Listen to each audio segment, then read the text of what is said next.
Hey, Coach Leach here, and I have two members of my Game Changers, and their names are? Lucas and Braden. And the name of your game is? Angry Birds Tag.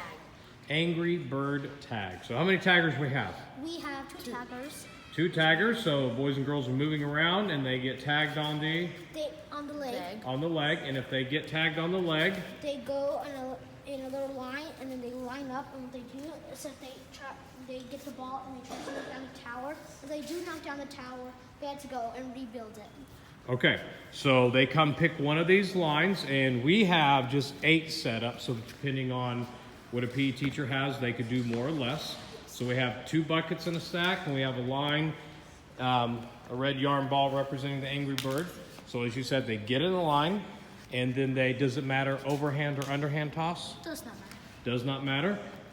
They toss, they knock it over, they set it up, and then they're Back in the game. back If in the they game. miss, I they- toss and I miss. You go back to the end of the line until you knock down the tower. Okay, I give the ball to the next person if there is somebody, and I wait behind the The line. line. Yes. Okay, so are you the taggers right now? Yes. Okay, scatter, Scatter! and let's play Angry Bird Tag.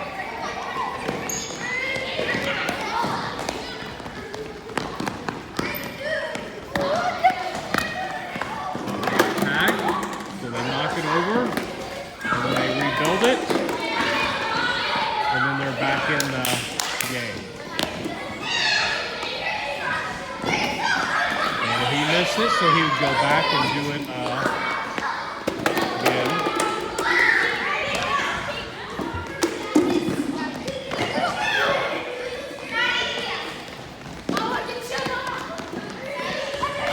All right, so that is Angry Bird Tag.